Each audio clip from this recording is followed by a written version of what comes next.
Pega agora a palavra de Deus, o Evangelho. Abra no Evangelho de Mateus, capítulo 21, versículo 39. Vamos ficar todos de pé então? Evangelho de Mateus, capítulo 21. Nós vamos ler o versículo 39. Já acharam? E lançando mão dele, o arrastaram para fora da vinha e o mataram. Vou ler de novo. E lançando mão dele, o arrastaram para fora da vinha e o mataram. Leio mais uma vez, e você que está comigo aqui na sede da Paz e Vida, repete em seguida. Vamos lá. E lançando mão dele, o arrastaram para fora da vinha e o mataram. Pastor, o que a palavra está dizendo? Já já você vai entender com profundidade. Mas quem crê nesta palavra que acabou de ser lida? Quem crê que é a palavra de Deus? Eu também creio, então vamos desocupar as mãos e dar para esta palavra a melhor salva de palmas que já ouvimos aqui. E enquanto você aplaude, glorifica a Deus. Olha para o céu, veja pela fé o trono de Deus e aplaude, glorifica. Você que está à distância, glorifique a Deus conosco. Quem está ouvindo pela Rádio Feliz FM, aplauda também.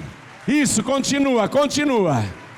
Pai querido e Deus amado, multidões neste momento estão te aplaudindo e te glorificando. Abre o céu para receber todo este louvor e sobre cada uma destas vidas, derrama a tua bênção, a tua virtude, o teu poder. Pai bendito, a tua palavra vai ser pregada agora. Ninguém quer ouvir homem algum. Vem o Senhor falar com cada uma destas vidas. Tome o lugar do pregador, tome a boca do mensageiro. Envia a tua palavra com poder e autoridade. E que a tua palavra vá, percorra toda a terra e prospere naquilo para o qual está sendo enviada. Em nome do Senhor Jesus, diga amém, Jesus. Podem se assentar, por favor. O que eu li para você parece uma coisa já consumada. Mas na verdade Jesus disse isso uma semana antes de o arrastarem e o matarem. Jesus entrou em Jerusalém, fizeram uma grande festa para ele, as multidões o saudavam, diziam: bendito o rei que vem em nome do Senhor, hosana ao filho de Davi, e parecia ser o auge do sucesso. Uma semana depois dessa aclamação, ele estará morto. Algumas pessoas pensam que Jesus foi vítima de pessoas que não sabiam o que estavam fazendo, e homens maus o mataram. Esse pensamento não está errado, porque realmente ele foi vítima. Ele realmente foi morto por homens maus, por pecadores, por iníquos, por ímpios. E Jesus Cristo padeceu tudo isso, porém não involuntariamente, não inconscientemente. As pessoas de fato não sabiam o que estavam fazendo por desconhecimento da palavra. Porém Jesus sabia perfeitamente e com antecedência tudo que iria passar. Por isso que uma semana antes de ser morto, naquele auge da popularidade, Jesus reúne os religiosos, os discípulos também e as multidões e conta uma parábola que é simplesmente extraordinária, por mostrar o pleno conhecimento que ele tinha de tudo que estava para acontecer com ele, e mais, o que aconteceria inclusive com Jerusalém e com Israel. É uma parábola curta, e eu quero ler as palavras de Jesus. Eu não quero eu contar a parábola, ainda que eu a conheça de cor, porque não ousaria perder qualquer um dos pequenos detalhes que Jesus Cristo mencionou. Então, escute, é uma parábola profética.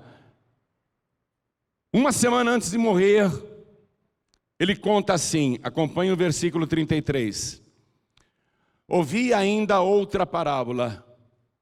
Houve um homem, pai de família, que plantou uma vinha e circundou-a de um valado e construiu nela um lagar e edificou uma torre e arrendou-a a uns lavradores e ausentou-se para longe.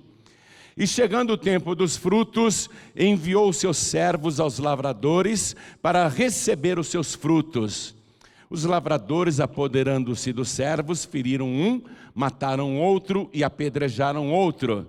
Depois enviou outros servos em maior número do que os primeiros, e eles fizeram-lhes o mesmo. E por último, enviou-lhes seu filho, dizendo: terão respeito a meu filho. Mas os lavradores, vendo o filho, disseram entre si: este é o herdeiro, vinde, matemo-lo e apoderemo-nos da sua herança. E lançando mão dele, o arrastaram para fora da vinha e o mataram. Aqui, Jesus está falando do que aconteceu no passado e do que vai acontecer com ele em poucos dias. Quando ele disse, um homem pai de família que plantou uma vinha. O homem pai de família nesta parábola é Deus. O pai de família é Deus. Livro do profeta Isaías, capítulo 64, versículo 8, diz assim: mas agora, Senhor, Tu és o nosso pai, nós, o barro, Tu és o nosso oleiro e todos nós obras da Tua mão. Então Jesus está, de uma maneira, chamando Deus de homem, pai de família, mas está se referindo ao seu próprio Pai Celestial, que plantou uma vinha. Como assim plantou uma vinha? Do que ele está falando? Que vinha é essa? Vá comigo no Salmo de número 80. Salmo de número 80. Vamos ler o versículo 8. Trouxeste uma vinha do Egito, lançaste fora as nações e a plantaste. Jesus diz, o pai de família plantou uma vinha. O Salmo de número 80 está revelando a chave da parábola. A vinha veio do Egito. Deus que trouxe, o pai de família que trouxe do Egito. Lançou fora as nações e a plantou, isto é, está falando de quê? De Israel. Israel que ele, o pai, tirou do Egito e trouxe para Canaã e plantou ali. Continuando a leitura. Circundou-a de um valado, isto é, os muros em volta de Jerusalém, e construiu nela um lagar. O lagar é símbolo de prosperidade, para saciar as pessoas, onde as uvas são espremidas. E edificou uma torre, a torre que ele edificou, o templo de Jerusalém, e arrendou-a a uns lavradores, o povo de Israel. Deus entregou lá no Monte Sinai, através de um contrato, os mandamentos, e fez um pacto com esse povo, arrendou a nação e ausentou-se para longe. Depois disso, Deus, entregou a palavra dele, já não precisava estar o tempo todo como ele fazia com Moisés. E ausentou-se para longe. E chegando o tempo dos frutos, sempre chega um tempo e todo tempo pertence a Deus. Lá no livro de Atos, capítulo 1, versículo 7, os discípulos perguntaram para Jesus: é nesse tempo que o Senhor vai restaurar Israel? Jesus disse: não vos pertence saber os tempos e as estações que o Pai estabeleceu pelo seu próprio poder. Então, o tempo pertence a Deus, não aos humanos. Nós temos curiosidade sobre os tempos, mas isso não pertence a nós, pertence a Deus. E a palavra de Deus declara que sempre há um tempo para tudo. Deus, que é o dono do tempo, Ele estabelece um tempo para tudo. Você conhece bem o livro de Eclesiastes, não conhece? Nós vamos ler capítulo 3, versículo 1. Tudo tem o seu tempo determinado, e há tempo para todo o propósito debaixo do céu. Há tempo de nascer e tempo de morrer. Para todos nós, e no caso aqui, o tempo de Jesus nascer foi um tempo determinado por Deus. Cumprindo-se o tempo, Jesus nasceu. E o tempo de morrer. Ia chegar um tempo que Jesus tinha que morrer. Tempo de plantar e tempo de arrancar o que se plantou. Deus plantou Israel, mas Ele vai arrancar. E Deus faz isso, Ele planta as pessoas nesse mundo, mas chega uma hora Ele tira as pessoas do mundo. Tempo de matar e tempo de curar. Tempo de derribar e tempo de edificar. Tempo de chorar e tempo de rir. Tempo de prantear e tempo de saltar. Tempo de espalhar pedras e tempo de ajuntar pedras. Tempo de abraçar e tempo de afastar-se de abraçar. A gente está vivendo um tempo que não pode nem abraçar mais as pessoas. Tempo de buscar e tempo de perder. Tempo de guardar e tempo de jogar fora. Tempo de rasgar e tempo de coser. Tempo de estar calado e tempo de falar. Tempo de amar e tempo de aborrecer. Tempo de guerra e tempo de paz. Nós estamos vivendo isso aqui. Então, chegando o tempo, Deus controla o tempo nas nossas vidas e para toda a humanidade. E aqui na parábola Jesus disse: chegando o tempo dos frutos, Ele enviou os seus servos. Que servos que Ele está enviando, querendo receber o usufruto da terra? Porque Ele arrendou a vinha. Agora, como proprietário, Ele tem o direito de recolher os frutos. Então Ele mandou os seus servos lá. Que tipo de servos Ele está falando? Que os lavradores vão apedrejar, vão torturar, vão mandar embora vazios e vão matar, inclusive. Livro do profeta Jeremias agora, capítulo 7. Vamos ler o versículo 25. Desde o dia em que vossos pais saíram da terra do Egito até hoje, enviei-vos todos os meus servos, os profetas. É disso que Jesus está falando. Os profetas que Deus foi enviando para cobrar o fruto, aquilo que pertence a Deus. Desde o dia em que vossos pais saíram da terra do Egito até hoje, enviei-vos todos os meus servos, os profetas, todos os dias, madrugando e enviando-os. Eles não recebiam os profetas, apedrejavam, despediam vazios, alguns até torturavam e matavam, mas Deus mandava a nós profetas. Deus continuava insistindo, Deus nunca desiste. Mas não me deram ouvidos, nem inclinaram os ouvidos, mas endureceram a sua cerviz e fizeram pior do que seus pais. Então, é disso que Jesus está falando. Todos os profetas que vieram antes dele, e que Israel e o povo rebelde não quis ouvir. Mas Deus não desistiu. Chegou um momento, aqui no versículo 37, que eu li para você, que diz: e por último, enviou-lhes seu filho, dizendo: terão respeito a meu filho. Deus viu que ninguém queria ouvir os profetas. Deus falou: eu vou mandar meu filho então. O meu filho eles vão ter respeito. O meu filho eles vão escutar. e mandou lá. Jesus está falando dele mesmo. E olha o detalhe, versículo 37. E por último enviou-lhes seu filho. Você sabe muito bem que o islamismo não acredita em Jesus como filho de Deus. Acredita em Jesus como profeta, um dos profetas. E Maomé surgiu 600 anos depois de Cristo. Os maometanos acreditam que Maomé é a última revelação de Deus. Mas o próprio Jesus, nessa parábola profética, está dizendo que ele é o último. E por último enviou-lhes seu filho. Depois que Deus enviou seu filho, muitos outros surgiram, além de Maomé, né? E vieram com outras novidades. E as pessoas foram ouvindo essas outras novidades que surgiram, inclusive o Allan Kardec.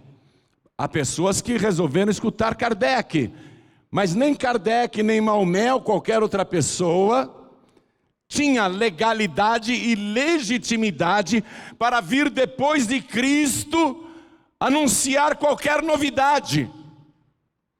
Porque o próprio Cristo está dizendo, e por último enviou-lhes seu filho. Você lembra o que está escrito em Apocalipse capítulo 1, versículo 17?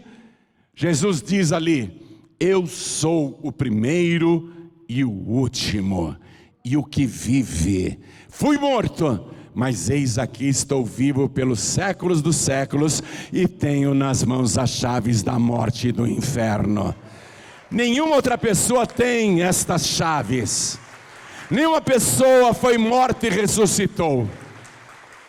A última pessoa enviada por Deus e que a humanidade deve ouvir é o Filho. E por último, enviou-lhes seu Filho. Deus não vai enviar outra revelação. O apóstolo Paulo até escreveu, se um anjo descendo do céu vos anunciar outro evangelho, além deste que eu vos tenho anunciado, seja considerado anátema, maldito, porque não haverá outra palavra. Não vai atrás de novidades e modismos. Jesus é o último, o primeiro e o último. E por último enviou-lhes seu filho, dizendo, terão respeito a meu filho. Olha o que Jesus está contando uma semana antes de ser morto. Mas os lavradores, quer dizer, os religiosos de Israel, o povo de Israel, supostamente aquele povo escolhido, mas os lavradores, especialmente as lideranças religiosas, mas os lavradores vendo o filho disseram entre si, é o herdeiro, vinde, matemo-lo e apoderemo-nos da sua herança. Nessa última semana de vida, a alta corte religiosa de Israel vai se reunir e Caifás vai dizer para todos os membros do sinédrio, nós temos que matar este homem, antes que os romanos venham e tomem a nossa nação e nós perderemos o nosso lugar. Jesus está profetizando sobre isso. Ele já sabia o que estava sendo tramado contra ele, apesar de toda a popularidade em alta. Ele não se ilude não. Ele sabe que essa fama é uma ilusão. Ele sabe exatamente o que vai acontecer com ele. Versículo 39. E lançando mão dele, o arrastaram para fora da vinha e o mataram. A vinha é Jerusalém. Agora, olha só o detalhe. O levaram para fora da vinha. O centro da vinha é Jerusalém. É uma cidade murada. Jesus não foi morto dentro da cidade murada de Jerusalém. Ele diz até que seria arrastado para fora e que ele seria morto. Ele vai ser arrastado para fora da cidade santa, ele vai ser arrastado além dos muros de Jerusalém e conduzido até o Monte Calvário, onde vai ser crucificado. Ele sabe que não será com gentileza, ele sabe que será arrastado com violência. Ele está falando dele mesmo. Agora vem cá, uma semana antes de morrer, se você tivesse toda essa revelação sobre o seu futuro, você iria receber o aviso para se aproveitar e fugir? Ou você encararia o que estava anunciado lá na frente? Muita gente diria, não, eu receberia como um aviso e cairia fora, ia me esconder, não é? Se eu disser para você assim, você, dentro de 7 dias, vai morrer aqui na capital de São Paulo. Você ficaria na capital? Não falei do que você vai morrer, né? Estou falando que daqui 7 dias você morre aqui na capital. Você ficaria na capital ou você ia para Jundiaí? Para Piracicaba, para Campinas? Não, se eu ia morrer na capital, eu vou sair de São Paulo, eu vou para o Rio de Janeiro, vou para Belo Horizonte, eu vou para Salvador, eu vou para Curitiba, eu vou para Porto Alegre. Não, eu ia morrer, tem uma profecia que eu ia morrer essa semana na capital de São Paulo, então eu não vou ficar aqui não. Veja, Jesus sabe o que vai acontecer com ele. Ele é uma vítima, sim, mas não é uma vítima involuntária. Ele não é uma vítima que está ao sabor dos acontecimentos inesperados.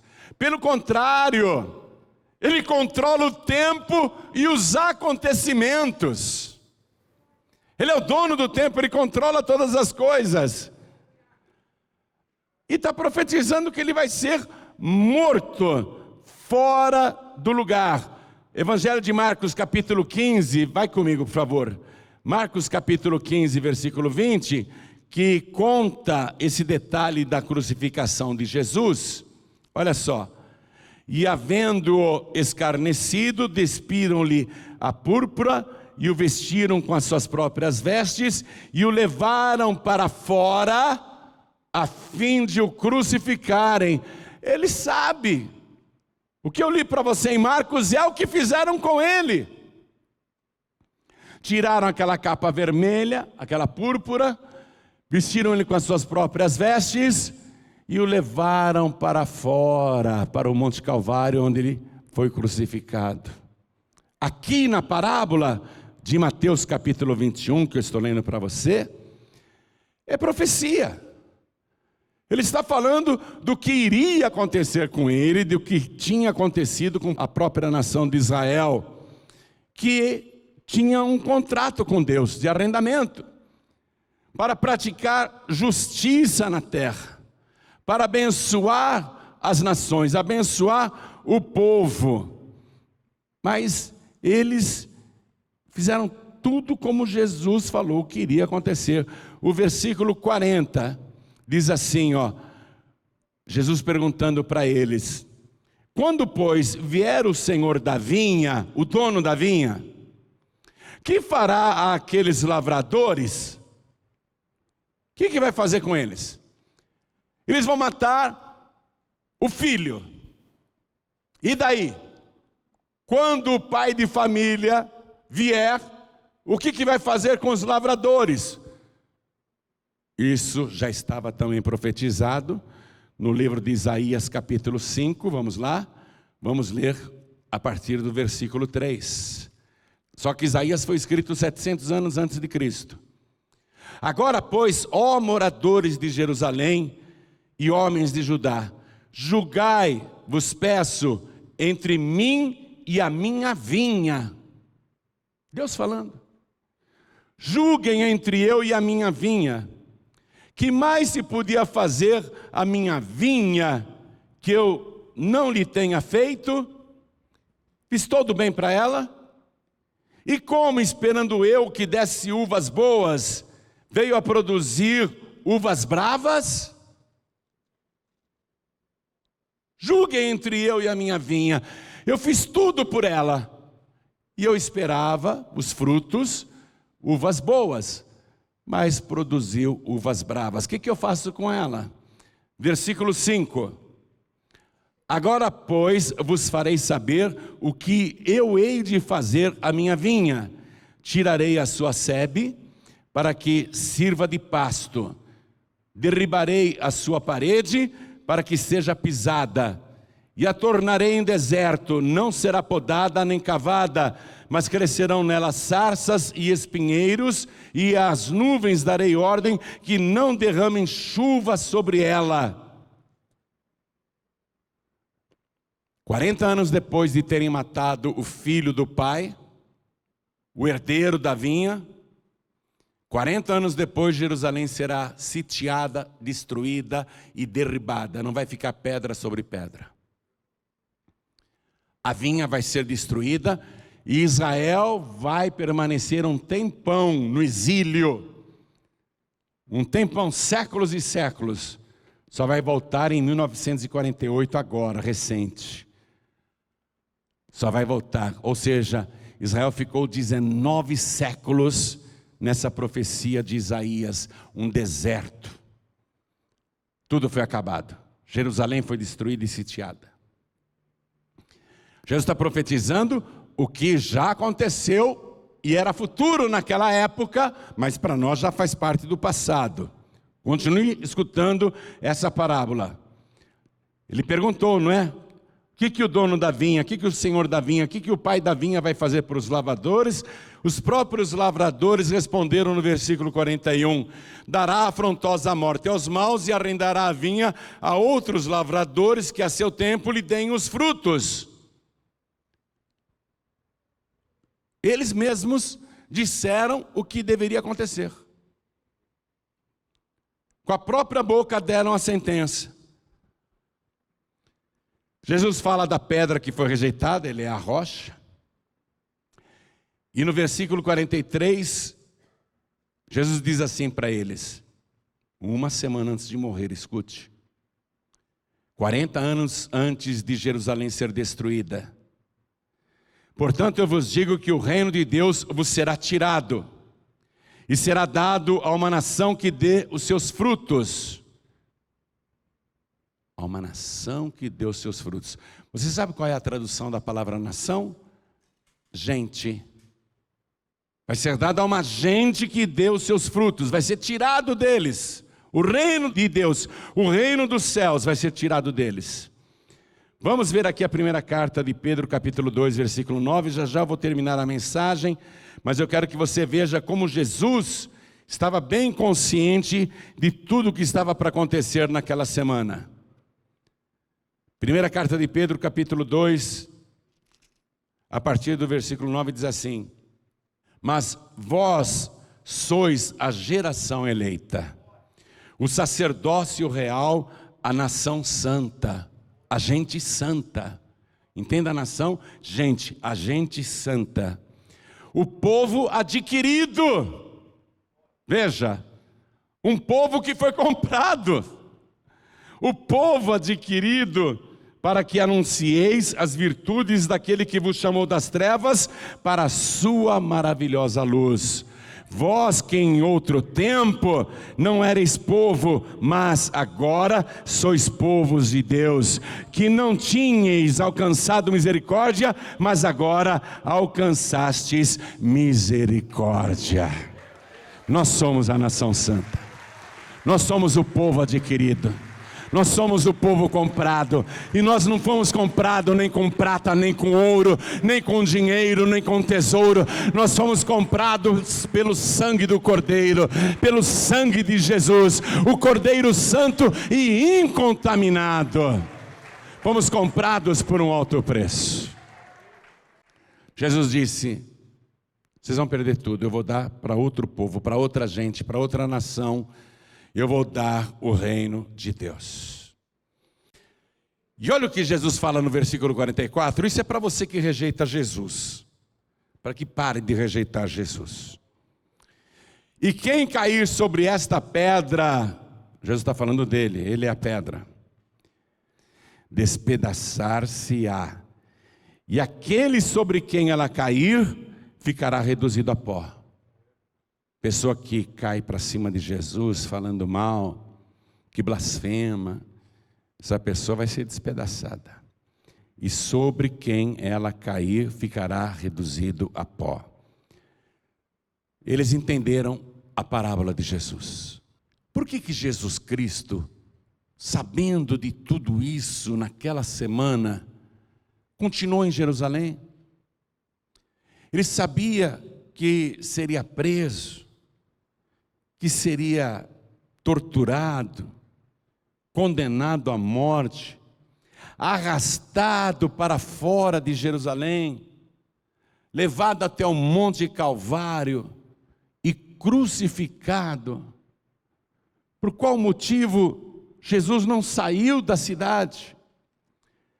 Por que ele continuou ali, sabendo tudo o que estava para acontecer com ele? Em poucos dias, dentro de uma semana ele estará morto, mas uma morte terrível, agonizante. Vá comigo no Evangelho de João, capítulo 13. Era a semana da Páscoa. Evangelho de João, capítulo 13, está escrito: ora, antes da festa da Páscoa, sabendo Jesus que já era chegada a sua hora de passar deste mundo para o Pai, como havia amado os seus que estavam no mundo, amou-os até ao fim. Foi por esta causa.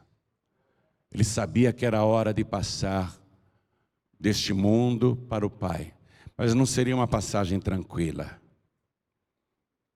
Seria uma passagem atribulada, torturante, cheia de dores e sofrimentos, escárnios e zombarias.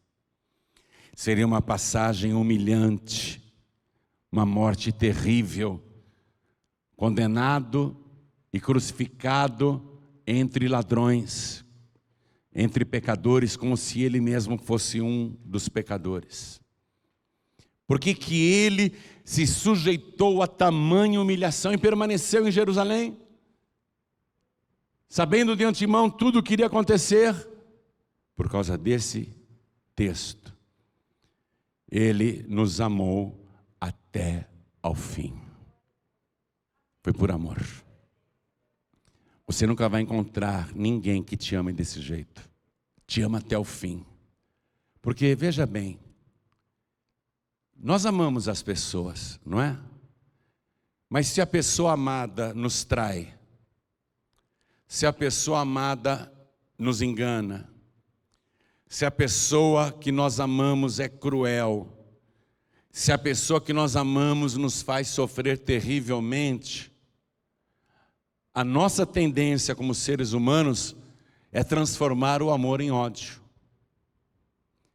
Você vê quantas pessoas terminam um relacionamento, seja namoro, seja noivado, seja casamento, e depois disso nutrem um ódio violento por aquela pessoa que antes era muito amada. E por que o amor virou ódio? Por causa do sofrimento que aquela pessoa impôs, pagando mal o amor que recebia. Então, a nossa tendência como seres humanos é transformar o amor devido ao sofrimento num ódio sem fim. Mas o caso de Jesus é diferente. Ele sabendo e passando por tudo isso, olha o que disse aqui a palavra. Ele sabendo de tudo, como havia amado os seus que estavam no mundo, amou-os até o fim. Amar pecadores, porque não foi só aquela geração que matou Jesus, nós também fizemos Jesus sofrer. E ele foi ferido por causa das nossas transgressões e moído por causa das nossas iniquidades. Qualquer pessoa que peca está matando Jesus. Qualquer pessoa que pratica iniquidade está torturando Jesus, está fazendo mal para Jesus. Então, nós todos estávamos ali, matando Jesus. Os nossos pecados estavam ali, matando Jesus. E mesmo assim, tendo cada um de nós feito tão mal a Ele, mesmo assim Ele nos amou até o fim. Ele não transformou o seu amor em ódio, Ele não transformou o seu amor em desprezo, Ele não ficou de mal de nenhum de nós. Pelo contrário, Ele continua te amando até o fim. Mesmo não merecendo, mesmo pecando, Ele continua te amando até o fim. E vou dizer mais, não há nada que você possa fazer nesta vida, para que Ele deixe de te amar. Você pode ser o pior pecador, a pior pecadora, e Jesus vai continuar te amando mesmo assim. Não que Ele te aceite como pecador, mas Ele vai continuar te amando mesmo assim. E Ele vai te amar, até que um dia você seja tocado por esse amor e diga: o que é que eu estou fazendo da minha vida? Como é que eu estou vivendo?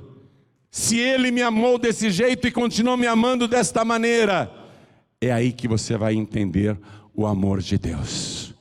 E quando você compreender o amor de Deus por você, você também vai amar este Deus poderosamente. Vai amá-lo de uma maneira como você nunca amou antes. Deus nunca vai desistir de você, ainda que você tenha se desviado. Eu já fui de Cristo, agora me afastei, eu fui para o mundo, vim hoje aqui, mas estou fazendo muitas coisas erradas. Ou você que está assistindo pela TV diz: eu estou fazendo muitas coisas horríveis. Ainda assim, Ele não deixou de te amar. Ele quer tocar você com esse amor, e quer te restaurar, e quer te transformar em filho de Deus. Por isso que Ele nos amou até o fim. Nunca ninguém vai te amar desse jeito. Tudo estava claro para Jesus. É por isso que eu vou passar por este sofrimento. É por isso que eu serei torturado, arrastado, crucificado e morto. Porque eu quero. Ninguém está tirando a minha vida, disse Jesus. Ninguém tira a minha vida. Eu estou dando a minha vida por você. E eu dou a minha vida porque eu te amo. Porque eu quero te restaurar. Eu quero te transformar num filho de Deus, numa filha de Deus. Como que Deus pega um pecador como eu e transforma em seu filho? Uma pessoa que não merece? Como que Deus pega o pior pecador, a pior pecadora, e ama de uma tal maneira que transforma esta pessoa em seu filho, sua filha? É por amor. Por isso o versículo mais sublime está lá em João 3,16. Porque Deus amou o mundo de uma tal maneira que deu o seu Filho unigênito, para que todo aquele que nele crê não pereça, mas tenha a vida eterna. Ele te amou até o fim para te dar a vida eterna, não para te lançar no inferno. Ele quer perdoar os teus pecados, Ele quer te purificar das suas iniquidades, Ele quer apagar o teu passado, Ele quer escrever o teu nome no livro da vida, e um dia Ele quer te levar para morar com Ele. Ele não desistiu de você e jamais desistirá, porque Ele te amou até o fim. Essa é a causa pela qual Ele não recuou, Ele não fugiu, Ele não desistiu e permaneceu em Jerusalém, contando com antecedência nesta parábola tudo o que iriam fazer com Ele, porque Ele te amou até o fim e continua te amando. Ele não parou de te amar. Você pode se sentir indigno, indigna desse amor, mas nós não merecemos mesmo. Ele não nos ama porque nós somos dignos desse amor. Ele nos ama gratuitamente. Por isso que a salvação é um presente que Deus dá gratuitamente para a gente. Não é uma coisa que você recebe porque é bonzinho. Você não irá para o céu porque é bonzinho ou boazinha. Você será salvo, será salva se crer em Jesus Cristo. Se crer que Ele te amou até o fim e deu a vida por você, para te salvar. Vamos ficar todos de pé. Jesus deu a sua vida por nós,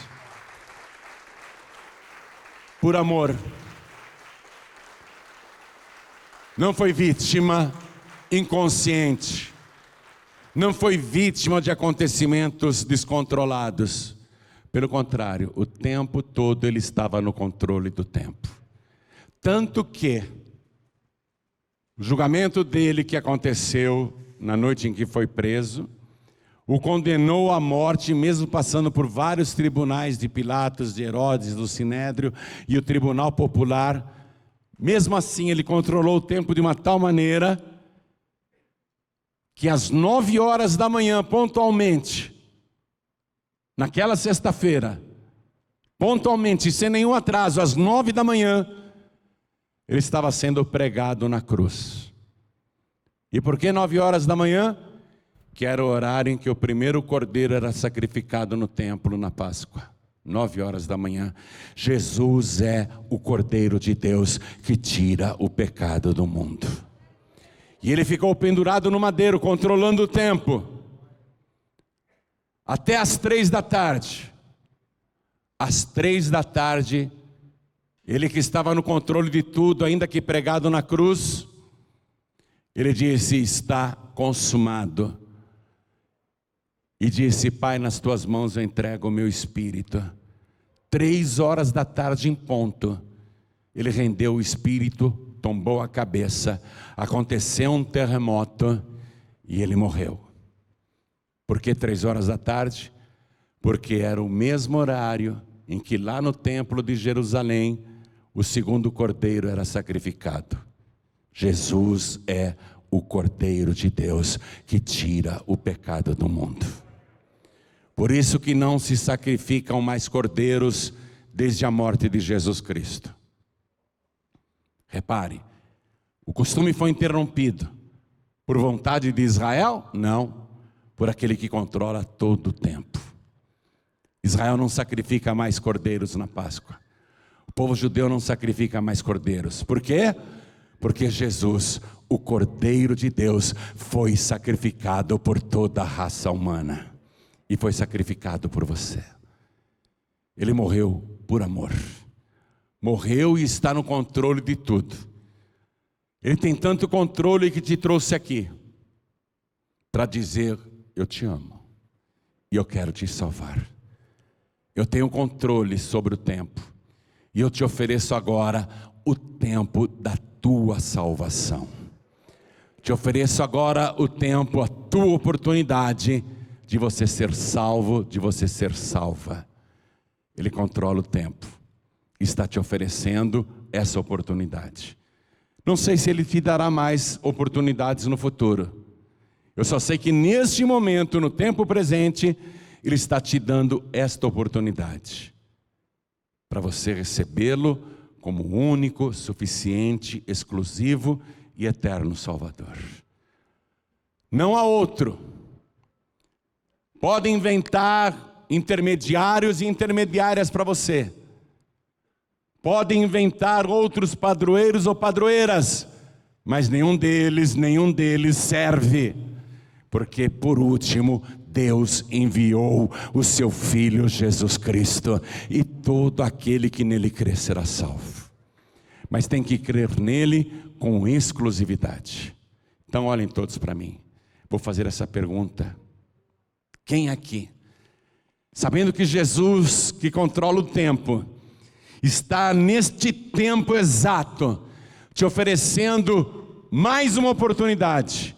Quem aqui quer receber Jesus como o único, suficiente, exclusivo e eterno Salvador? Ergue a mão direita bem alto, todos que querem. E olha quanta gente quer. É o teu tempo de salvação. É a tua hora. Sai do teu lugar e vem aqui para frente em nome de Jesus. Vem para cá. Todos que ergueram as mãos, peçam licença e vem aqui para frente. E vamos aplaudir mais ao nome de Jesus. Vamos aplaudir mais, igreja. Vem para cá, está chegando mais gente. Isso, vem. Quer entregar a vida para Jesus? Então vem, está chegando mais. Vamos aplaudir mais. Filho pródigo e filha pródiga. Você viu o que acontece quando alguém é rebelde? Deus que tinha plantado, Ele arranca. Há tempo de plantar e há tempo de arrancar.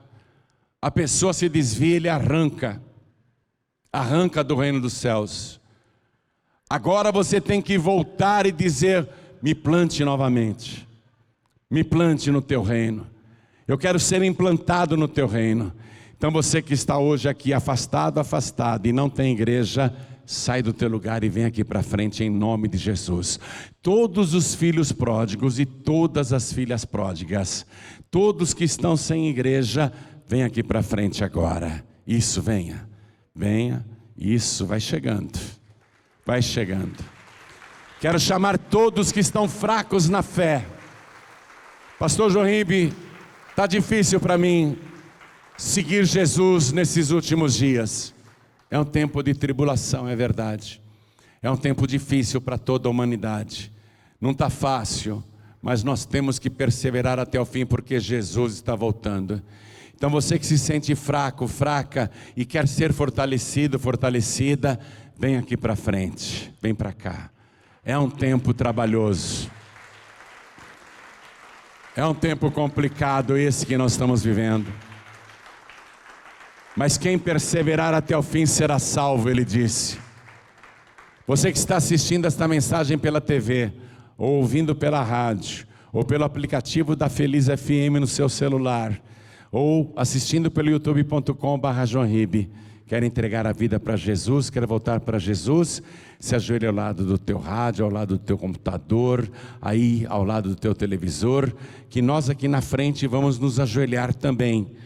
Vamos colocar a mão direita sobre o nosso coração. Coloque a mão direita assim sobre o teu coração. E ore assim comigo. Meu Deus e meu Pai, a tua palavra falou comigo. E eu sei que o Senhor, neste exato momento, neste tempo exato, me concede mais uma oportunidade de livramento, de salvação e de perdão. Por isso agora eu te suplico, perdoa os meus pecados, perdoa as minhas iniquidades, apaga as minhas transgressões e escreve o meu nome no livro da vida. E me dê agora, junto com o perdão, a alegria e a certeza da minha salvação, porque eu declaro que o Senhor Jesus é o meu único, suficiente, exclusivo e eterno Salvador para todos sempre. Amém. Continua assim, deixa eu orar agora e toda a igreja vai orar por você também. Pai querido e Deus amado, o Senhor tem o controle de todas as coisas. E o Senhor que tem o tempo aprisionado na tua santa mão, preparou para esta pessoa o tempo da salvação. E nesse tempo determinado, ela veio aqui na frente, para se render a Ti e para pedir o perdão. E sabendo que não há mais ninguém além de Jesus Cristo, que Ele foi o último que o Senhor enviou para a humanidade, e não haverá outro, esta pessoa está de joelhos, declarando que o Senhor Jesus é o seu único, suficiente, exclusivo e eterno Salvador. Então, Pai, acolhe esta pessoa agora, perdoa todos os seus pecados e apaga o seu passado. Escreve e confirma o seu nome no teu santo livro, o livro da vida, e dê para esta pessoa agora o teu Espírito Santo, porque os dias que nós estamos vivendo são dias maus, são dias difíceis, muitos estão enfraquecendo e até se desviando, e o Senhor disse: quem perseverar até o fim será salvo. Nós precisamos da tua ajuda para perseverar até o fim, precisamos do teu Espírito para perseverar até o fim. Então nos ajude agora, a cada um de nós, e quando esta pessoa se levantar desta oração, eu quero que a sua vida já esteja totalmente restaurada, e ela se levante não como criatura, mas como filho de Deus, como filha de Deus. É o que te pedimos, Pai, e te agradecemos, no nome santo do teu Filho Jesus, assim seja feito, amém.